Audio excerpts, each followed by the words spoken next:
நம்ம இன்றைக்கி என்ன பார்க்க போகிறோம் அப்படின்னா, இந்த கொக்கி தான் இப்போ நான் வந்து கட்ட போகிறேன். இந்த கொக்கிக்கு வந்து மாட்டுறது வந்து இது ரெண்டையும் எப்படி தைக்கிறதுன்னு உங்களுக்கு காட்ட போகிறேன். அதுக்கும் நம்ம 4 நூல் எடுத்துக்கணும். கீழே துணியை எடுத்துட்டு நூல் பிடிச்சிட்டு இது இந்த ஹோலில் வந்து நூல் விடணும்.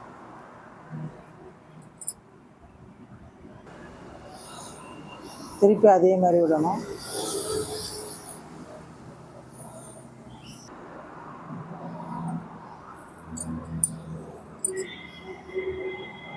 இப்போ இது இங்கே கட்டியாச்சு. இங்கே ஹோல் இருக்குது. இந்த ஹோலில் திருப்பி எப்படி கட்டுறதுன்னு பாருங்கள். அதே மாதிரி நூலில் கீழே அந்த நூல் துணியை பிடிச்சிக்கிட்டு அங்கேயும் இது உள்ளே விடணும். இந்த ஹோல்லையும் உள்ளே விடணும். பட்டன் நேராக இருக்கணும். கீழே இருக்கிற துணியோடு ஜாயின் பண்ணி தைக்கணும். இப்போ பாருங்கள், கீழே துணியை பிடிச்சிக்கணும். அப்படி அந்த ஹோலில் விடும். இங்கேயும் டைட் பண்ணியாச்சு. உள் பக்கமாகவே அப்படியே கொண்டு போயிட்டு இந்த ஹோல் இருக்குது பார்த்தீங்களா, இந்த ஹோல்லையும் விடணும். அதே மாதிரி தைக்கணும். கீழே துணி அந்த ஹோல் ஊசி இப்படி முன்னாடி மேல் பக்கமாக விட்டு இப்படி தைக்கணும்.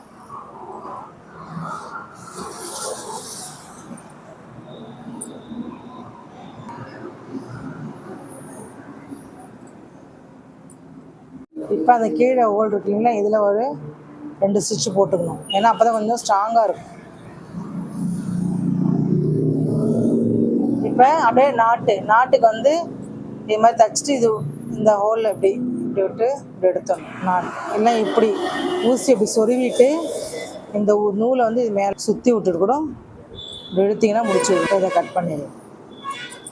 இப்போ இது தைச்சாச்சு. இப்படி கொக்கி தைக்கணும்னா இதை வந்து இப்படி வச்சு தைக்கணும். இப்போ அங்கே எப்படி நம்ம தைச்சோமோ அதே மாதிரி தான் இதுவும் தைக்கணும்.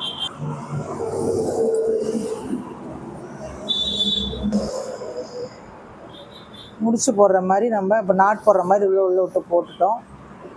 இன்னொன்று போட்டு காட்டுறேன். இப்போ வந்து அதே மாதிரி இதில் வந்து இந்த சைடில் கீழே நாட் போட்டு கீழ் பக்கமாக இது விட்டு இழுத்துக்கிட்டு அதே மாதிரி துணி கொஞ்சம் இந்த ஹோலில்